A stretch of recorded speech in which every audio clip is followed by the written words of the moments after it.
मैं आप इसलिए मैं बोल रहा हूँ दावे के साथ में, आप सुन रहे होंगे, अरे भाई आरजेडी के माल ही आ रहे, ये क्या है आरजेडी के माल किसको आप बता रहे हैं? किसी भी माँ बहन का इज्जत कर रहे हैं। आबेद भैया के सत्ता में रहे। जो आज 12 गायकों पर नोटिस भेजा गया है गायकों को, तो ये चुनाव से पहले क्यों नहीं किया गया? सबको बहुत अच्छा लगा, कह रहे भाई प्रधानमंत्री नरेंद्र मोदी तो गाना गा दिए भोजपुरी वाला, और वही वाला गाना गा दिए मारब 6 गोली छाती में रे।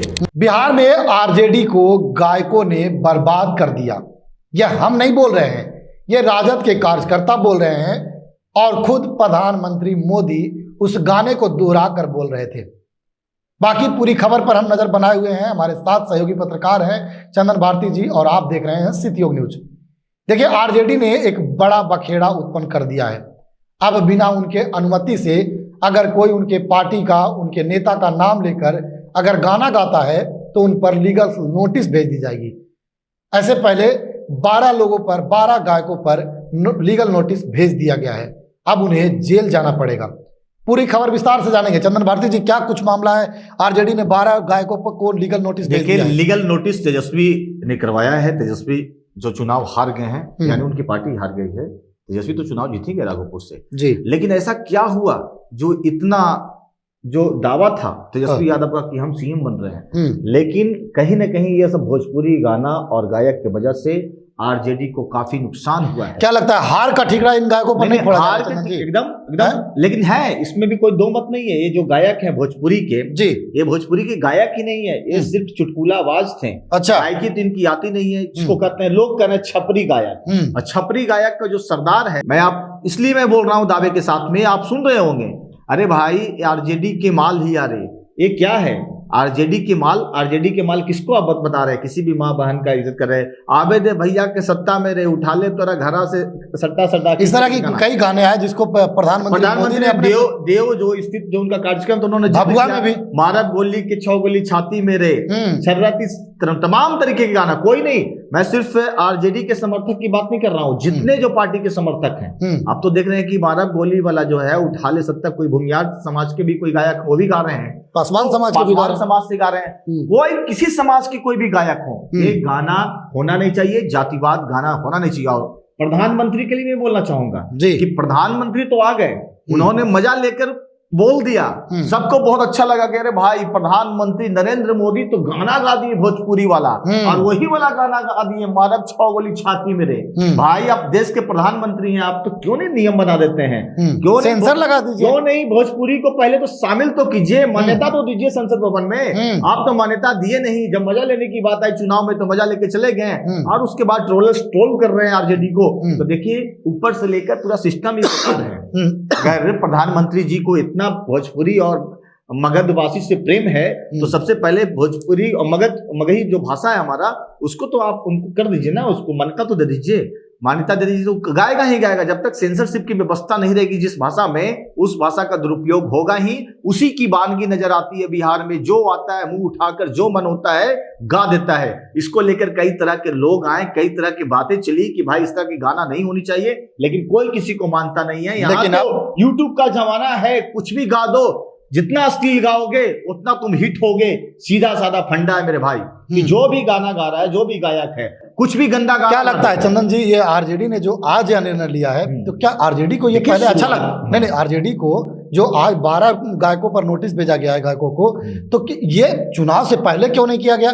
चुनाव से पहले क्यों नहीं आरजेडी? देखिए, शुरुआती दौर में आपने देखा होगा कई मंच से तेजस्वी यादव की मौजूदगी में, तेज प्रताप यादव की मौजूदगी में, लालू प्रसाद यादव की मौजूदगी में संगीत होता आया है। लेकिन लालू प्रसाद यादव भरत शर्मा के फैन थे, लालू प्रसाद यादव बिरहा सुनने वाले थे। लेकिन जब दौर बदला और कई तरह के गाने होने लगे, उनके बखान में गाने होने, तब तक तो ठीक था। लेकिन उसी मंच से मैंने देखा है, और आप देख रहे होंगे, कई वीडियो वायरल भी होंगे, तेज प्रताप बैठे हुए हैं, कई लोग बैठे हुए हैं, कई तरह की गाना ललटेनिया और किस तरह के गाना आ रहे हैं, जिसको लेकर एक परसेप्शन हो रहा है जनता के बीच में। अच्छा, आरजेडी वाला गाना बज रहा है, आपकी आरजेडी पार्टी अकेले लड़ता रे, आप आवेद पार्टी की सत्ता में उठा ले तो कट्टा से तो ललटेनिया लालू यादव के, ललटेनिया नया लालू बिना चालू बिहार न होई, ललटेनिया नया कनिया, इस तरीके की जो गाना होती है, तो उससे क्या होता है कि एक माइंड, एक दर्शक, एक मोड्स ऑफ दर्शक जो होते हैं, ऑडियंस होते हैं, उनके माइंड में सेटअप होता है कि अच्छा तेजस्वी की सरकार आएगी तो क्या इस तरह का होगा, उठा लेगा कट्टा से, एक परसेप्शन बैठ जाता है, जिसकी वजह से एक डर का माहौल हो जाता है। ऐसा नहीं है कि तेजस्वी यादव ने कभी नहीं कहा था, A to Z की बात कर रहे थे, अच्छे लोग चल रहे थे, उनके साथ भूमियार को भी उन्होंने दिया सीट, उन्होंने कोयली समाज को भी दिया, उन्होंने कुछ मतलब चंद्रवंशी को भी दिया सीट, कहीं से कोई तेजस्वी ने गलती नहीं किया। लेकिन क्या होता है कि उनके कुछ समर्थक जो हरा गमछी बांधकर कहते हैं कि I am the super fan of Tejashwi Yadav, but वो गाना गंदा गा रहे हैं, गाना ये गा रहे हैं कि उस समाज में ठीक है ये देश या राष्ट्र किसी जात से नहीं चलती, लेकिन है, सुनिए ना, ये जमात से चलती है। बिल्कुल, इस पर हम नहीं जाना चाहेंगे, ये तो चलिए बात हो गई, बीत गई, बात गई, बात है बहुत पुरानी हो गई। लेकिन अभी वर्तमान में आरजेडी ने जो ठीकरा गायकों पर फोड़ा है, ये कहां तक उचित है चंदन जी? अब वर्तमान में आप चुनाव हार गए हैं, कहा गया है चिड़िया चुग गई खेत तो क्या करे, वही बात है। अब तेजस्वी प्रसाद यादव चुनाव तो हार चुके हैं, लेकिन उससे सीख रहे हैं कि अब आने वाले दिनों में उन्हें किसी तरह का नुकसान नहीं होना चाहिए, वो नो रिस्क लेना चाहते हैं, जिसके वजह से वो नोटिस तो कर दिए हैं, लेकिन विपक्ष होने के नाते वो ये भी मांग करें बिहार की सरकार से जो वर्तमान में बनी है, उनसे मांगे ग्रीस। अब तो गायक भी पीछा छुड़ाने लगे हैं चंदन जी। हाँ, कई गायक ऐसे, नाम नहीं लेना चाहूंगा, कई गायक ऐसे हैं जो कह दिया गया कि उनके द्वारा गवाया गया था, अब कहा करके और वो पीछा छुड़ाने लगे। जितना भी ऐसी बात नहीं है, अब देखा जाए तो जितना भी सांसद बने हैं, आपका मनोज तिवारी हो, रवि किशन हो, इन्होंने भी गंदा गंदा गाना गाया है, ये तो ठीक है। तो सबसे पहली बात है कि जो एक सेंसरशिप बननी चाहिए और तेजस्वी यादव को मुखर होकर एक मुख्य भूमिका में आने की जरूरत है। तेजस्वी यादव को ही उल्टी मांग करनी चाहिए। तेजस्वी यादव वो एजेंडा नहीं बना पाए। अगर प्रधानमंत्री ने बोला इस चीज को कि मारब 6 गोली छाती मेरे मन से, तो तेजस्वी यादव को भी काउंटर करना चाहिए था, बोलना चाहिए था कि साहब भोजपुरी को आप मान्यता क्यों नहीं देते हैं, भोजपुरी को आप मान्यता दीजिए, हम बिहार में सेंसरशिप लगवाएंगे।